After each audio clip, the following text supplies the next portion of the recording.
चलो बच्चों, आज हम कक्षा 12 में फर्स्ट पार्ट है राष्ट्र निर्माण की चुनौतियों के बारे में आज विस्तार से चर्चा करेंगे। जैसे ही अपना देश आजाद हुआ उस समय अपन ने किन किन समस्याओं का सामना किया उसके बारे में चर्चा करेंगे। जैसे जम्मू का चर्चा करेंगे। अपना देश 15 अगस्त 1947 को आजाद हुआ मध्य रात्रि 12 बजे। उस समय पंडित जवाहरलाल नेहरू ने लाल किले नई दिल्ली से एक भाषण दिया था। भाग्यवंतों से शील प्रतिष्ठित भेंट, या अपन इंग्लिश में बोल सकते हैं टेस्ट विद डेस्टिनी। और उस समय अपना देश आजाद हुआ। जैसे ही मैं अभी जो इम्पोर्टेंट क्वेश्चन है आपको बारे में सामने रखना चाह रहा हूँ। पाकिस्तान स्वतंत्रता दिवस कब मनाया जाता है दोस्तों? 14 अगस्त को। और एक दिन छोड़ के फिर 15 अगस्त को अपने भारत का मनाया जाता है। स्वतंत्र भारत के प्रथम प्रधानमंत्री पंडित जवाहरलाल नेहरू थे। और 15 अगस्त उनकी मध्य रात्रि 12 बजे पंडित जवाहरलाल ने एक भाषण दिया। उसको भाग्यवंतों शील प्रतिष्ठित भेंट या टिस्ट विद डेस्टिनी कहा जाता है। हिंसा व विस्थापन की त्रासदी का वर्ष कौन सा था? 1947 का। उस समय कई लोगों की गर्दनें कटी, आपस में विस्थापन के कारण कई लोगों की जानें भी चली गई। 15 अगस्त 1947 को नेहरू जी ने भारत की जनता को किस स्थान से संबोधित किया? लाल किले नई दिल्ली से। और पूर्वी पाकिस्तान को वर्तमान में किस नाम से जाना जाता है? बांग्लादेश। महाराष्ट्र व गुजरात राज्य कब बनाए गए? 1960 में बंबई से होकर अलग किया था। भारत गणतंत्र कब हुआ? 26 जनवरी 1950 को। स्वतंत्र भारत के समक्ष प्रमुख दो चुनौतियों का सामना किए। हमारे स्वतंत्र भारत के समय कई प्रकार की चुनौती थी, जैसे कि एकता स्थापित करना, लोकतंत्र स्थापना, गरीब तबके वर्ग को ऊपर उठाना, ये कई प्रकार की चुनौती थी। लेकिन जैसे मुख्य जो चुनौती है उनके बारे में विस्तार से दो चुनौतियों का सामना करना पड़ा। जैसे लोकतंत्र को कायम करना, और दूसरी चुनौती थी कि अपने को जो गरीब जो वंचित तबका है उनको कैसे ऊपर उठाया जाए। कायदे आजम है पाकिस्तान का राष्ट्रपिता किसे कहा जाता है? कायदे आजम पाकिस्तान का राष्ट्रपिता मोहम्मद अली जिन्ना को कहा जाता है। और कौन से प्रसिद्ध जो मुस्लिम नेता थे जो जिसने द्विराष्ट्र सिद्धांत के मर्तदम तक खिलाफ थे, जिनका नाम है खान अब्दुल गफ्फार खान, जिसे सीमंत गांधी के नाम से भी जाना जाता था। पंजाबी भाषा की साप्ताहिक पत्रिका से नागमणि का संपादन किसने किया? अमृता प्रीतम ने। 1947 की त्रासदी को अपनी रचनाओं के माध्यम से किन्हीं दो प्रमुख रचनाकारों के नाम बताइए, जिसमें था मोहम्मद फैज और अमृता प्रीतम। भारत विभाजन का आधार कौन सा था? भारत और पाकिस्तान का जो विभाजन हुआ उसका कौन सा आधार था? धर्म के आधार पर दोनों देशों का विभाजन किया गया। भारत का अंतिम ब्रिटिश गवर्नर जनरल कौन था? Lord Mountbatten. और स्वतंत्र भारत का प्रथम जो भारतीय गवर्नर कौन था? श्री राजगोपालाचार्य। द्विराष्ट्र सिद्धांत का नारा किसने दिया था? मोहम्मद अली जिन्ना है। मुस्लिम लीग कब बनती है? 1906 में। भारत विभाजन की योजना किस नाम से जाना जाता है? माउंटबेटन योजना के नाम से। दोस्तों, अपना देखा विभाजन जो मोहम्मद अली जिन्ना, या अपन कह सकते हैं कि मुस्लिम लीग बनती है 1906 में, उसके बारे में। जैसे कि मुस्लिम लीग की स्थापना कब होती है? 1906 में। और 1951 में भारत आजादी के समय मुस्लिमों की जनसंख्या कितनी थी? 12%। विभाजन पर बनी किन्हीं दो फिल्मों के नाम थे पिंजर और गरम हवा। विभाजन से सबसे अधिक प्रभावित दो राज्य थे, जिसमें पंजाब और पश्चिमी बंगाल, ये सबसे अधिक प्रभावित हुए थे दो राज्य। सांप्रदायिक हिंसा के विरोध में महात्मा गांधी ने प्रथम बार विमर्श किया, वो कब और कहां से किया? जो जनवरी 1948 में कोलकाता से किया। महात्मा गांधी की हत्या कब किसने की? महात्मा गांधी की हत्या 30 जनवरी 1948 को नाथूराम गोडसे, एक हिंदू संगठन का व्यक्ति था, उसने की थी। स्वतंत्रता का समय भारत में कितनी देशी रियासत थी? स्वतंत्रता का समय भारत में 565 देशी रियासत या अपन रजवाड़े कह सकते हैं। और राजस्थान में उस समय 19 रियासत, 3 ठिकाने और एक केंद्र शासित प्रदेश था। और कुल भारत में 565 रियासत और 4 केंद्र शासित प्रदेश थे, जिसमें फर्स्ट है ABCD। जैसे अपन बोल सकते हैं ए मतलब अजमेर मेरवाड़ा, बी बलूचिस्तान, सी कुरुक कर्नाटक जो कर्नाटक में था, और डी मतलब दिल्ली। अंग्रेजों की भारत के प्रति क्या नीति थी? अंग्रेज अपन को आपस में लड़ाना चाहते थे। अंग्रेज जैसे कि फूट डालो और राज करो की नीति थी। सबसे पहले किस राज्य के राजा ने अपने राज्य को स्वतंत्र रखने की घोषणा की? त्रावणकोर के राजा ने, जो दक्षिणी पश्चिम में था। संविधान सभा में शामिल होने से किस रियासत के नवाब ने मना लिया? संविधान में शामिल होने से किस रियासत के नवाब ने मना किया? भोपाल के नवाब ने। और एक नवाब थे जिसका नाम था हैदराबाद, उसको बोलते थे निजाम। देसी रियासतों के एकीकरण के लिए किसने विशेष प्रयास किया? देसी रियासतों के जो एकीकरण में जो विशेष भागीदारी रखी वो सरदार वल्लभ भाई पटेल ने की, और उन्हें लोहा पुरुष के नाम से भी जाना जाता है।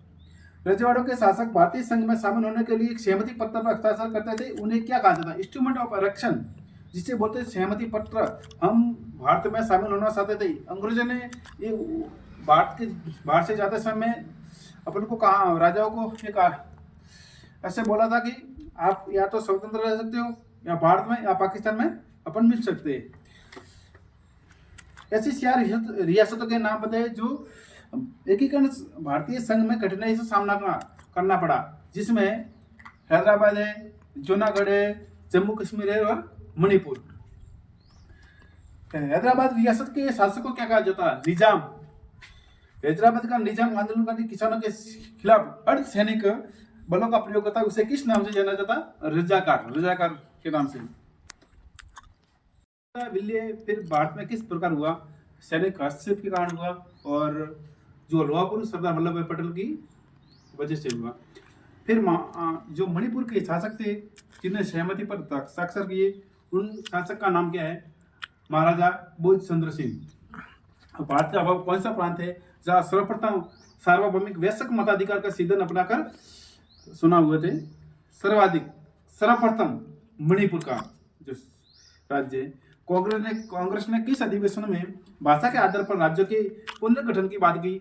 भाषा के आधार पर 1920 में नागपुर का जो अधिवेशन हुआ उसमें भाषा के आधार पर राज्यों के पुनर्गठन की बात की थी। भाषा के आधार पर किस प्रांत में सर्वप्रथम विरोध प्रदर्शन हुआ? मद्रास प्रांत में। और आंध्र प्रदेश में किस अलग राज्य की मांग करते हुए किस नेता की मृत्यु हुई? पोटली श्रीरामुलु।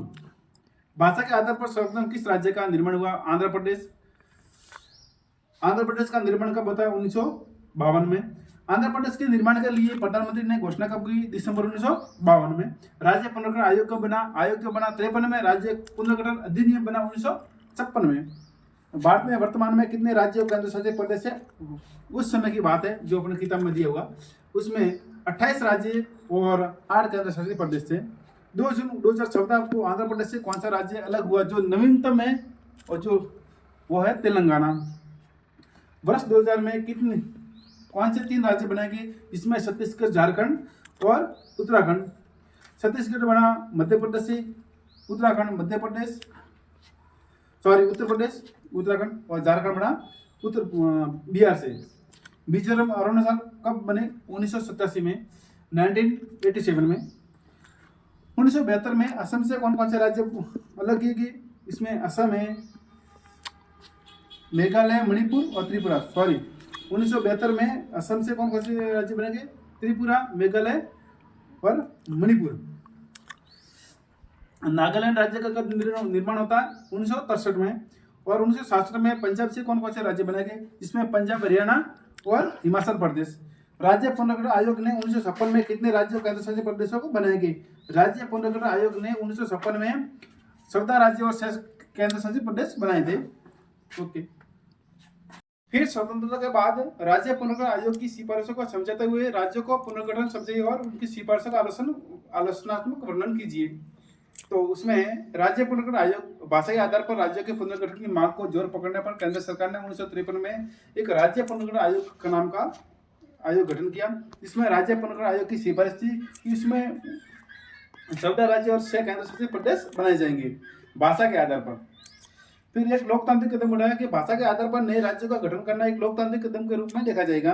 फिर सीमांकन का समरूप और आधार, भाषा के आधार पर राज्यों के गठन के राज्यों को एक समरूप आधार दिया जाएगा। एकता को बल दिया गया। भाषा के आधार पर राज्यों के पुनर्गठन से देश की एकता और ज्यादा मजबूत होगी। और विभिन्नता के सिद्धांत को स्वीकृति दी कि भाषावार राज्यों के पुनर्गठन से विभिन्नता के सिद्धांत को स्वीकृति मिली। फिर इसके बाद स्वतंत्र भारत के समक्ष कौन सी चुनौती थी, जो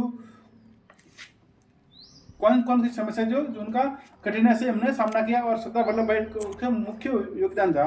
इसमें राष्ट्र निर्माण की चुनौतियां, स्वतंत्रता के तुरंत बाद राष्ट्र निर्माण की चुनौती प्रमुख चुनौती थी, या विभिन्न धर्मों की, जैसे विभिन्न धर्म थे, जाति थे, वर्ग थे, संस्कृति थी, उनको सभी को शामिल करना था। इसमें एकता कायम करना एक चुनौती थी, क्योंकि प्रत्येक क्षेत्र उप क्षेत्र की पहचान को बनाए रखते हुए देश की एकता व अखंडता को कायम करना था। दूसरे देशी राज्यों को भारतीय संघ में विलय के लिए राजी करना एक गंभीर विकट समस्या थी। फिर दूसरी समस्या थी कि लोकतंत्र को कायम करना। देश के सामने दूसरी प्रमुख समस्या देश में लोकतंत्र को कायम करना था, क्योंकि उस समय अपने मताधिकार का जो नियम दिया था और महिला को भी दिया था। उस कारण स्वतंत्रता के बाद भारत ने संसदीय प्रतिनिधि प्रणाली को अपनाया, लेकिन भारतीय जनता जहाँ अशिक्षित वर्ग बहुत बड़ा था वह लोकतांत्रिक व्यवहार जो संविधान पर आधारित हो बनाई गई गंभीर चुनौती थी। एक ऐसे समाज का निर्माण करना जिसमें सबसे पिछड़े वर्ग व्यक्ति का भी विकास हो। फिर तीसरी समस्या थी कि आर्थिक विकास हेतु रूपरेखा तैयार करना। स्वतंत्रता के समय भारत के सामने आने वाली प्रमुख तीसरी समस्या भारत के आर्थिक विकास के लिए भविष्य की एक रेखा तैयार करना। अतः देश के सामने संविधान में दिए गए नीति निर्देशित तत्वों के अनुसार गरीबी को खत्म करने की योजना बनाई जाएगी। उसके बाद है स्वतंत्रता के बाद भारत में एकीकरण कैसे हुआ उसके बारे में विस्तार से समझेंगे। विभाजन विस्थापन का पुनर्वास। स्वतंत्रता के बाद दोनों तरफ से अल्पसंख्यकों को अपने अपने घरों को छोड़कर स्थानांतरण के लिए मजबूर होना पड़ा। ये बहुत स्थानांतरण दुर्गत था। इन सभी लोगों के रहने व जीविका व्यापन की व्यवस्था करना भारतीय सरकार के लिए एक चुनौतीपूर्ण कार्य था। संविधान में सभी लोगों के लिए एक धर्मनिरपेक्ष राज्य की स्थापना करके इस चुनौती से निपटने का प्रयास किया गया, जिसमें आज भी अपने जो भारतीय संविधान में उसमें अपना जो देश है वो धर्मनिरपेक्ष है, जिसका मानना है कि हम सभी धर्मों का सम्मान करेंगे और किसी भी धर्म को मोस्ट धर्म नहीं माना गया, सभी धर्मों का यहाँ आदर किया जाएगा। दूसरा है रजवाड़ों का विलय, कि अपने भारत स्वतंत्रता के समय भारत में लगभग 565 रियासत थी, जिसमें से बहुत सी रियासतें या तो अपने आप को स्वतंत्र रखना चाहती थी या पाकिस्तान में मिलने की इच्छा जताती थी, या सरदार वल्लभ भाई पटेल की सूझबूझ से 15 अगस्त 1947 से पहले लगभग सभी रियासतें भारतीय सीमा से लगती थी, उनका विलय भारत में हो चुका था। हैदराबाद, जूनागढ़, जम्मू कश्मीर, मणिपुर की रियासतों के विलय के लिए सरदार वल्लभ भाई पटेल को विशेष प्रयास करने पड़े थे। फिर राज्यों का पुनर्गठन, जिसमें स्वतंत्रता के बाद भारत के बहुत से राज्यों में भाषा के आधार पर राज्यों की सीमाओं के निर्धारण की मांग उठने लगी, जिसके समाधान के लिए 1953 में राज्य पुनर्गठन आयोग का गठन किया जाता है और 1956 में राज्य पुनर्गठन अधिनियम की सिफारिश के आधार पर 14 राज्यों में 6 केंद्र शासित प्रदेश बनाए जाते हैं, जिसमें देश में एकता और लोकतांत्रिक प्रणाली में विश्वास दृढ़ हो। इस प्रकार का भारत में एकीकरण किया गया। भारत विभाजन में आने वाली कठिनाइयों की विवेचना कीजिए, जिसमें 4 प्रकार की विवेचना है, जिसमें मुस्लिम बहुल इलाकों का निर्धारण करना कैसे किया गया। फिर दूसरा है प्रत्येक मुस्लिम बहुल क्षेत्र को पाकिस्तान में जाने के लिए राजी न होना। ये तीसरे समय पंजाब और पश्चिम बंगाल के बंटवारे की समस्या आई। फिर अल्पसंख्यकों की समस्या आई हमारे सामने। फिर एक एक करके हम पूरी विस्तार से समझते। फर्स्ट है मुस्लिम बहुल इलाकों का निर्धारण करना। स्वतंत्रता के समय 2 क्षेत्र, एक पूर्वी में और दूसरा पश्चिम में था, जहाँ मुस्लिम आबादी ज्यादा थी, लेकिन ऐसा कोई तरीका नहीं था जिससे पूर्वी और पश्चिमी जो बहुल्य क्षेत्र को उनको एक साथ जोड़ के ये किया जा सके, क्योंकि एक पार्टी राजी होती तो दूसरी पार्टी नाराज होती। इसलिए प्रत्येक मुस्लिम बहुल क्षेत्र का पाकिस्तान में जाने के लिए राजी न होना। मुस्लिम बहुल हर क्षेत्र पाकिस्तान में मिलना चाहता हो ऐसा भी न होता। विशेष रूप से पश्चिमी सीमा प्रांत, जिसके नेता खान अब्दुल गफ्फार खान थे, जो द्विराष्ट्र सिद्धांत के खिलाफ थे, जो मृत्यु होने तक भी खिलाफ थे। पंजाब और पश्चिम बंगाल की बंटवारे की समस्या। तीसरी समस्या हमारे सामने यह थी कि पश्चिम बंगाल में और पंजाब अनेक हिस्सों में गैर मुसलमान आबादी थी। इन प्रांतों का बंटवारा जिस आधार पर किया जाए यह भी एक समस्या थी। अल्पसंख्यकों की समस्या। सीमा के दोनों तरफ अल्पसंख्यक थे। यह लोग परेशानी से गुजर रहे थे। जैसे ही देश का विभाजन हुआ वैसे ही दोनों तरफ के अल्पसंख्यकों पर हमले प्रारंभ हो गए और कई घटनाएं घटी। आज़ादी अनिश्चित रूप से स्थानांतरित हुई। बहुत से लोगों को शरणार्थी बनना पड़ा। इस प्रकार विभाजन में सिर्फ संपदा, देनदारी और संपत्ति का ही बंटवारा नहीं हुआ, बल्कि दोनों समुदाय हिंसा का शिकार भी हुए। भारत के एकीकरण में सरदार वल्लभ भाई पटेल के योगदान पर प्रकाश डालिए, जिसे हम लोहा पुरुष के नाम से भी जाना जाता है। देशी राज्यों के विलय की समस्या पर सरदार वल्लभ भाई पटेल का योगदान। स्वतंत्रता तुरंत पहले ब्रिटिश शासक ने घोषणा की कि भारत पर ब्रिटिश प्रभुत्व की समाप्ति के साथ ही देशी राज्य स्वतंत्र हो जाएंगे। ये देश ये देशी राज्य अपनी मर्जी से शायद तो भारत या पाकिस्तान में मिल सकते हैं या अपना स्वतंत्र अस्तित्व रख सकते हैं। फैसला लेने का अधिकार राजा को दे दिया गया, जिसकी गंभीर समस्या और संकट पैदा हो गया। इससे अखंड भारत के अस्तित्व पर खतरा मंडराने लगा, जिसके चलते सरदार वल्लभ भाई पटेल ने अपनी सूझबूझ से हल किया। स्वतंत्रता के समय भारत में 565 देशी रियासतें थी। सरदार वल्लभ भाई पटेल ने इस समस्या का निम्न 3 चरणों में समाधान किया, जिसमें एकीकरण का दौर प्रथम चरण स्वतंत्रता के समय तक अधिकांश भारतीय राजाओं ने भारतीय संघ में सभ्यता से अपनी मर्जी से शामिल हुए और इंस्ट्रूमेंट ऑफ आरक्षण पर सहमति से साइन किए। राज्य भारत का, जिसका कहना है कि राज्य भारत का अंग बनना चाहता है। दूसरा अधिमन, मतलब मणिपुर जैसे जूनागढ़, हैदराबाद, जम्मू कश्मीर जैसी रियासतों ने सभ्यता से भारत में शामिल होना स्वीकार नहीं किया, परंतु सरदार वल्लभ भाई पटेल ने सूझबूझ में रणनीतिक कौशल से भारत में मिलाया। हैदराबाद से सैन्य कार्रवाई करने के बाद हैदराबाद का निजाम माना।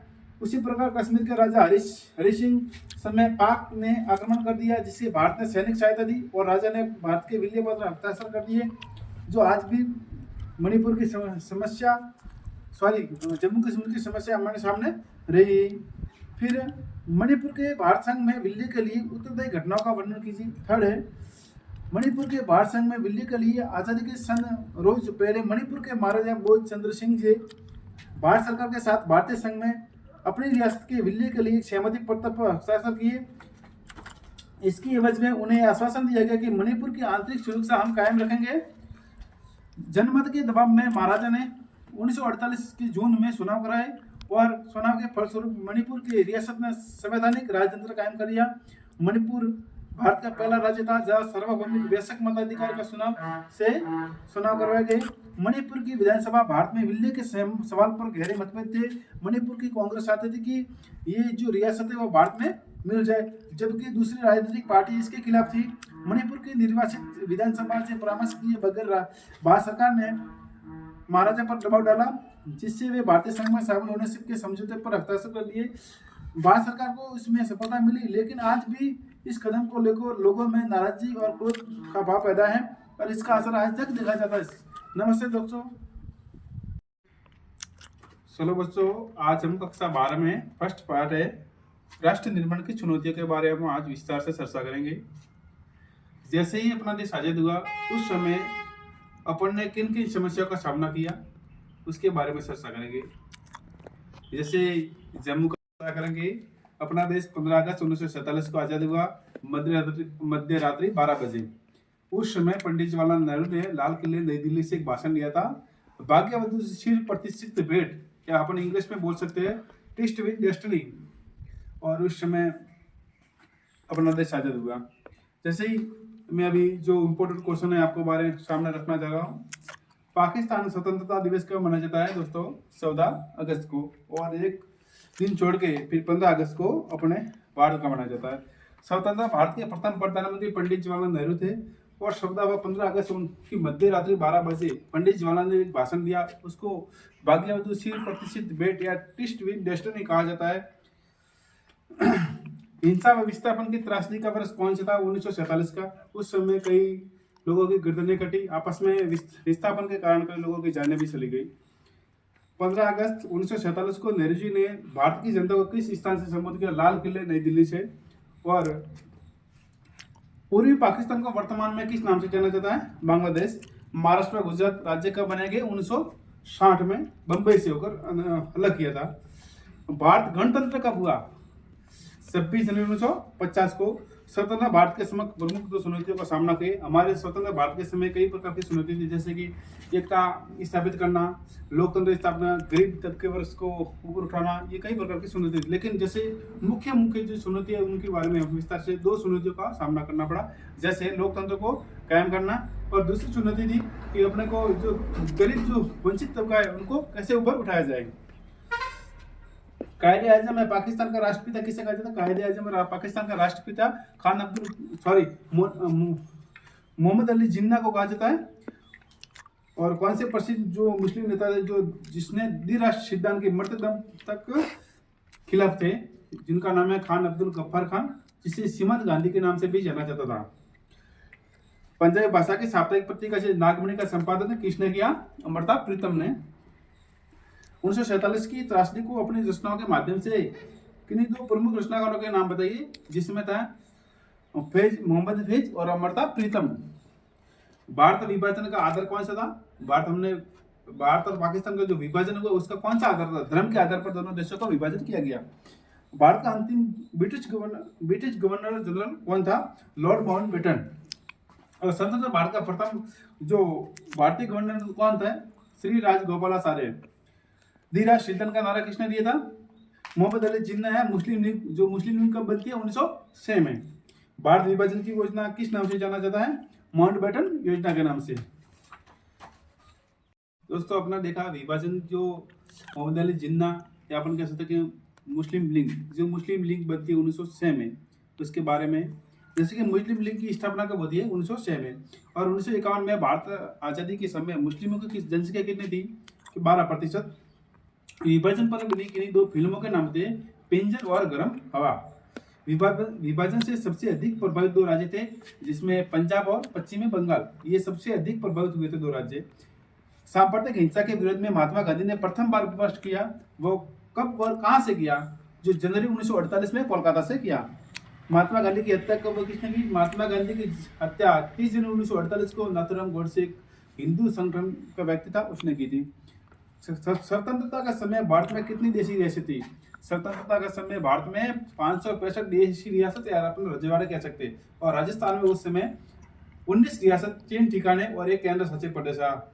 और कुल भारत में 565 रियासत और 4 केंद्र शासित प्रदेश थे, जिसमें फर्स्ट है ABCD। जैसे अपन बोल सकते हैं, ए मतलब अजमेर मेरवाड़ा, बी बलूचिस्तान, सी कुरुक कर्नाटक जो कर्नाटक में था, और डी मतलब दिल्ली। अंग्रेजों की भारत के प्रति क्या नीति थी? अंग्रेज अपन को आपस में लड़ाना चाहते थे। अंग्रेज जैसे कि फूट डालो और राजगुरु की नीति थी। सबसे पहले किस राज्य के राजा ने अपने राज्य को स्वतंत्र रखने की घोषणा की? त्रावणकोर के राजा ने, जो दक्षिणी पश्चिम में था। संविधान सभा में शामिल होने से किस रियासत के नवाब ने मना लिया? संविधान में शामिल होने से किस रियासत के नवाब ने मना किया? भोपाल के नवाब ने। और एक नवाब थे जिसका नाम था हैदराबाद, उसको बोलते थे निजाम। देशी रियासत के एकीकरण के लिए किसने विशेष प्रयास किया? देशी रियासतों के जो एकीकरण में जो विशेष भागीदारी रखी, वो सरदार वल्लभ भाई पटेल ने की, और उन्हें लोहा पुरुष के नाम से भी जाना जाता है।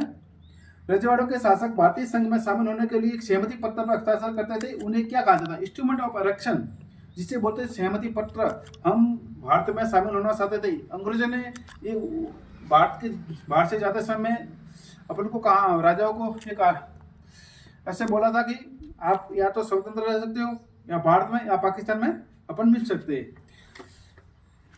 ऐसी 4 रियासतों के नाम बताए जो एकीकरण भारतीय संघ में कठिनाई से सामना करना पड़ा, जिसमें हैदराबाद है, जूनागढ़ है, जम्मू कश्मीर है और मणिपुर। हैदराबाद रियासत के शासक को क्या कहा जाता है? निजाम। हैदराबाद का निजाम आंदोलनकारी किसानों के खिलाफ अर्धसैनिक बलों का प्रयोग करता है, उसे किस नाम से जाना जाता? रजाकार के नाम से। विलय फिर भारत में किस प्रकार हुआ? सैनिक हस्तक्षेप के कारण हुआ, और जो लोहा पुरुष सरदार वल्लभ भाई पटेल की वजह से हुआ। फिर जो मणिपुर के शासक थे जिन्हें सहमति पर हस्ताक्षर किए, उन शासक का नाम क्या है? महाराजा भोज चंद्र सिंह। भारत का अब कौन सा प्रांत है जहाँ सर्वप्रथम सार्वभौमिक वैश्विक मताधिकार का सिद्धांत अपनाकर सुना हुए थे? सर्वप्रथम मणिपुर का जो राज्य है। कांग्रेस ने किस अधिवेशन में भाषा के आधार पर राज्यों के पुनर्गठन की बात की? भाषा के आधार पर 1920 में नागपुर का जो अधिवेशन हुआ, उसमें भाषा के आधार पर राज्यों के पुनर्गठन की बात की थी। भाषा के आधार पर किस प्रांत में सर्वप्रथम विरोध प्रदर्शन हुआ? मद्रास प्रांत में। और आंध्र प्रदेश में किस अलग राज्य की मांग करते हुए किस नेता की मृत्यु हुई? पोटली श्रीरामुलु। भाषा के आधार पर सर्वप्रथम किस राज्य का निर्माण हुआ? आंध्र प्रदेश का निर्माण कब होता है? 1952 में। आंध्र प्रदेश के निर्माण के लिए प्रधानमंत्री ने घोषणा कब की? दिसंबर 1952 में। राज्य पुनर्गठन आयोग कब बना? आयोग कब बना? 53 में। राज्य पुनर्गठन अधिनियम बना 1956 में। भारत में वर्तमान में कितने राज्य और केंद्र शासित प्रदेश है, उस समय की बात है जो अपने किताब में दिया हुआ, उसमें 28 राज्य और 8 केंद्र शासित प्रदेश थे। 2 जून 2014 को आंध्र प्रदेश से कौन सा राज्य अलग हुआ जो नवीनतम है, और जो वो है तेलंगाना। वर्ष 2000 में कितने कौन से 3 राज्य बनाएंगे, जिसमें छत्तीसगढ़, झारखंड और उत्तराखंड। छत्तीसगढ़ बना मध्य प्रदेश से, उत्तराखंड मध्य प्रदेश उत्तर प्रदेश, उत्तराखंड, और झारखंड बना बिहार से। मिजोरम और अरुणाचल कब बने, 1987 में, 1987 में। 1972 में असम से कौन कौन से राज्य अलग किए गए, इसमें असम है, मेघालय, मणिपुर और त्रिपुरा। 1972 में असम से कौन कौन से राज्य बनेंगे, त्रिपुरा, मेघालय और मणिपुर। नागालैंड राज्य का कब निर्माण होता है, 1963 में। और 1967 में पंजाब से कौन कौन से राज्य बनाए गए, जिसमें पंजाब, हरियाणा और हिमाचल प्रदेश। राज्य पुनर्गठन आयोग ने 1956 में कितने राज्यों केंद्र शासित प्रदेशों को बनाए गए, राज्य पुनर्गठन आयोग ने 1956 में 14 राज्य और केंद्र शासित प्रदेश बनाए थे। ओके। फिर स्वतंत्रता के बाद राज्य पुनर्गठन आयोग की सिफारिशों को समझाते हुए राज्यों को पुनर्गठन समझिए और उनकी सिफारिशों का आलोचनात्मक वर्णन कीजिए। तो उसमें राज्य पुनर्गठन आयोग भाषा के आधार पर राज्यों के पुनर्गठन की मांग को जोर पकड़ने पर केंद्र सरकार ने 1953 में एक राज्य पुनर्गठन आयोग का नाम का आयोग गठन किया, जिसमें राज्य पुनर्गठन आयोग की सिफारिश थी कि इसमें 14 राज्य और 6 केंद्र शासित प्रदेश बनाए जाएंगे भाषा के आधार पर। फिर एक लोकतांत्रिक कदम उठाया कि भाषा के आधार पर नए राज्यों का गठन करना एक लोकतांत्रिक कदम के रूप में देखा जाएगा। फिर सीमांकन का समरूप और आधार, भाषा के आधार पर राज्यों के गठन के राज्यों को एक समरूप आधार दिया जाएगा। एकता को बल दिया गया, भाषा के आधार पर राज्यों के पुनर्गठन से देश की एकता और ज्यादा मजबूत होगी। और विभिन्नता के सिद्धांत को स्वीकृति दी कि भाषावार राज्यों के पुनर्गठन से विभिन्नता के सिद्धांत को स्वीकृति मिली। फिर इसके बाद स्वतंत्र भारत के समक्ष कौन सी चुनौती थी, जो कौन सी समस्या जो उनका कठिनाई से हमने सामना किया, और सरदार वल्लभ भाई का मुख्य योगदान था। इसमें राष्ट्र निर्माण की चुनौतियां, स्वतंत्रता के तुरंत बाद राष्ट्र निर्माण की चुनौती प्रमुख चुनौती थी, या विभिन्न धर्मों की, जैसे विभिन्न धर्म थे, जाति थी, वर्ग थी, संस्कृति थी, उनको सभी को शामिल करना था। इसमें एकता कायम करना एक चुनौती थी, क्योंकि प्रत्येक क्षेत्र उप क्षेत्र की पहचान को बनाए रखते हुए देश की एकता और अखंडता को कायम करना था। दूसरे देशी राज्यों को भारतीय संघ में विलय के लिए राजी करना एक गंभीर विकट समस्या थी। फिर दूसरी समस्या थी कि लोकतंत्र को कायम करना। देश के सामने दूसरी प्रमुख समस्या देश में लोकतंत्र को कायम करना था, क्योंकि उस समय अपने मताधिकार का जो नियम दिया था और महिला को भी दिया था। उस कारण स्वतंत्रता के बाद भारत ने संसदीय प्रतिनिधि प्रणाली को अपनाया, लेकिन भारतीय जनता जहाँ अशिक्षित वर्ग बहुत बड़ा था और लोकतांत्रिक व्यवहार जो संविधान पर आधारित हो बनाई गई गंभीर चुनौती थी। एक ऐसे समाज का निर्माण करना जिसमें सबसे पिछड़े वर्ग व्यक्ति का भी विकास हो। फिर तीसरी समस्या थी कि आर्थिक विकास हेतु रूपरेखा तैयार करना। स्वतंत्रता के समय भारत के सामने आने वाली प्रमुख तीसरी समस्या भारत के आर्थिक विकास के लिए भविष्य की एक रेखा तैयार करना। अतः देश के सामने संविधान में दिए गए नीति निर्देश तत्वों के अनुसार वो गरीबी को खत्म करने की योजना बनाई जाएगी। उसके बाद है स्वतंत्रता के बाद भारत में एकीकरण कैसे हुआ, उसके बारे में विस्तार से समझेंगे। विभाजन विस्थापन का पुनर्वास। स्वतंत्रता के बाद दोनों तरफ से अल्पसंख्यकों को अपने घरों को छोड़कर स्थानांतरण के लिए मजबूर होना पड़ा। ये बहुत स्थानांतरण दुर्गत था। इन सभी लोगों के रहने व जीविका व्यापन की व्यवस्था करना भारतीय सरकार के लिए एक चुनौतीपूर्ण कार्य था। संविधान में सभी लोगों के लिए एक धर्मनिरपेक्ष राज्य की स्थापना करके इस चुनौती से निपटने का प्रयास किया गया, जिसमें आज भी अपने जो भारतीय संविधान उसमें अपना जो देश है वो धर्मनिरपेक्ष है, जिसका मानना है कि हम सभी धर्मों का सम्मान करेंगे और किसी भी धर्म को मोस्ट धर्म नहीं माना गया, सभी धर्मों का यहाँ आदर किया जाएगा। दूसरा है रजवाड़ों का विलय, कि अपने भारत स्वतंत्रता के समय भारत में लगभग 565 रियासत थी, जिसमें से बहुत सी रियासतें या तो अपने आप को स्वतंत्र रखना चाहती थी या पाकिस्तान में मिलने की इच्छा जताती थी, या सरदार वल्लभ भाई पटेल की सूझबूझ से 15 अगस्त 1947 से पहले लगभग सभी रियासतें भारतीय सीमा से लगती थी, उनका विलय भारत में हो चुका था। हैदराबाद, जूनागढ़, जम्मू कश्मीर, मणिपुर की रियासतों के विलय के लिए सरदार वल्लभ भाई पटेल को विशेष प्रयास करने पड़े थे। फिर राज्यों का पुनर्गठन। जिसमें स्वतंत्रता के बाद भारत के बहुत से राज्यों में भाषा के आधार पर राज्यों की सीमाओं के निर्धारण की मांग उठने लगी, जिसके समाधान के लिए 1953 में राज्य पुनर्गठन आयोग का गठन किया जाता है और 1956 में राज्य पुनर्गठन अधिनियम की सिफारिश के आधार पर 14 राज्यों में 6 केंद्र शासित प्रदेश बनाए जाते हैं, जिसमें देश में एकता और लोकतांत्रिक प्रणाली में विश्वास दृढ़ हो, इस प्रकार का भारत में एकीकरण किया गया। भारत विभाजन में आने वाली कठिनाइयों की विवेचना कीजिए, जिसमें 4 प्रकार की विवेचना है, जिसमें मुस्लिम बहुल इलाकों का निर्धारण करना कैसे किया गया। फिर दूसरा है प्रत्येक मुस्लिम बहुल क्षेत्र को पाकिस्तान में जाने के लिए राजी न होना। ये तीसरे समय पंजाब और पश्चिम बंगाल के बंटवारे की समस्या आई। फिर अल्पसंख्यकों की समस्या आई हमारे सामने। फिर एक एक करके हम पूरी विस्तार से समझते। फर्स्ट है मुस्लिम बहुल इलाकों का निर्धारण करना। स्वतंत्रता के समय 2 क्षेत्र, एक पूर्वी में और दूसरा पश्चिम में था, जहाँ मुस्लिम आबादी ज्यादा थी, लेकिन ऐसा कोई तरीका नहीं था जिससे पूर्वी और पश्चिमी जो बहुल्य क्षेत्र को उनको एक साथ जोड़ के ये किया जा सके, क्योंकि एक पार्टी राजी होती तो दूसरी पार्टी नाराज होती। इसलिए प्रत्येक मुस्लिम बहुल क्षेत्रों का पाकिस्तान में जाने के लिए राजी न होना। मुस्लिम बहुल हर क्षेत्र पाकिस्तान में मिलना चाहता हो, ऐसा भी न होता। विशेष रूप से पश्चिमी सीमा प्रांत, जिसके नेता खान अब्दुल गफ्फार खान थे, जो दिरा सिद्धांत के खिलाफ थे, जो मृत्यु होने तक भी खिलाफ थे। पंजाब और पश्चिम बंगाल की बंटवारे की समस्या। तीसरी समस्या हमारे सामने यह थी कि पश्चिम बंगाल में और पंजाब अनेक हिस्सों में गैर मुसलमान आबादी थी। इन प्रांतों का बंटवारा जिस आधार पर किया जाए, ये भी एक समस्या थी।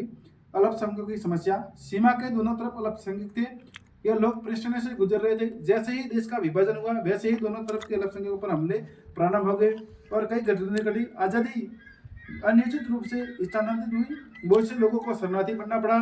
इस प्रकार विभाजन में सिर्फ संपदा, देनदारी और संपत्ति का ही बंटवारा नहीं हुआ, बल्कि दोनों समुदाय हिंसा का शिकार भी हुए। भारत के एकीकरण में सरदार वल्लभ भाई पटेल के योगदान पर प्रकाश डालिए, जिसे हम लोहा पुरुष के नाम से भी जाना जाता है। देशी राज्यों के विलय की समस्या पर सरदार वल्लभ भाई पटेल का योगदान।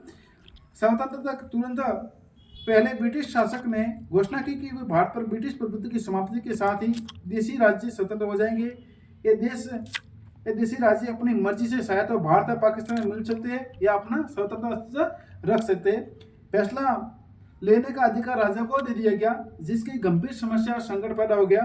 इससे अखंड भारत के अस्तित्व पर खतरा मंडराने लगा, जिसके चलते सरदार वल्लभ भाई पटेल ने अपनी सूझबूझ से हल किया। स्वतंत्रता के समय भारत में 565 देशी रियासतें थी। सरदार वल्लभ भाई पटेल ने इस समस्या का निम्न 3 चरणों में समाधान किया, जिसमें एकीकरण का दौर प्रथम चरण। स्वतंत्रता के समय तक अधिकांश भारतीय राजाओं ने भारतीय संघ में सभ्यता से अपनी मर्जी से शामिल हुए और इंस्ट्रूमेंट ऑफ इलेक्शन पर सहमति से साइन किए। राज्य भारत का, जिसका कहना है कि राज्य भारत का अंग बनना चाहता है। दूसरा अधिमन, मतलब मणिपुर जैसे जूनागढ़, हैदराबाद, जम्मू कश्मीर जैसी रियासतें सभ्यता से भारत में शामिल होना स्वीकार नहीं किया, परंतु सरदार वल्लभ भाई पटेल ने सूझबूझ व रणनीतिक कौशल से भारत में मिलाया। हैदराबाद से सैन्य कार्रवाई करने के बाद हैदराबाद का निजाम माना। उसी प्रकार कश्मीर के राजा हरि सिंह समय पाक ने आक्रमण कर दिया, जिससे भारत ने सैनिक सहायता दी और राजा ने भारत के विलय पर हस्ताक्षर कर दिए, जो आज भी मणिपुर की समस्या जम्मू कश्मीर की समस्या हमारे सामने रही। फिर मणिपुर के भारत संघ में विलय के लिए उत्तरदायी घटनाओं का वर्णन कीजिए। थर्ड है मणिपुर के भारत संघ में विलय के लिए आज़ादी के सन रोज पहले मणिपुर के महाराजा बोध चंद्र सिंह जी भारत सरकार के साथ भारतीय संघ में अपनी रियासत के विलय के लिए सहमति पत्र पर हस्ताक्षर किए। इसकी एवज में उन्हें आश्वासन दिया गया कि मणिपुर की आंतरिक सुरक्षा हम कायम रखेंगे। जनमत के दबाव में महाराजा ने 1948 की जून में चुनाव कराए और चुनाव के फलस्वरूप मणिपुर की रियासत ने संवैधानिक राजतंत्र कायम कर दिया। मणिपुर भारत का पहला राज्य था जहाँ सार्वभौमिक वैश्विक मताधिकार का चुनाव करवाए गए। मणिपुर की विधानसभा भारत में विलय के सवाल पर गहरे मतभेद थे। मणिपुर की कांग्रेस चाहती थी कि ये जो रियासत है वो भारत में मिल जाए, जबकि दूसरी राजनीतिक पार्टी इसके खिलाफ थी। मणिपुर की निर्वाचित विधानसभा से परामर्श किए बगैर भारत सरकार ने महाराजा पर दबाव डाला, जिससे वे भारतीय संघ में शामिल होने के समझौते पर हस्ताक्षर कर लिए। भारत सरकार को इसमें सफलता मिली, लेकिन आज भी इस कदम को लेकर लोगों में नाराजगी और क्रोध का भाव पैदा है और इसका असर आज तक देखा जाता है। नमस्ते दोस्तों।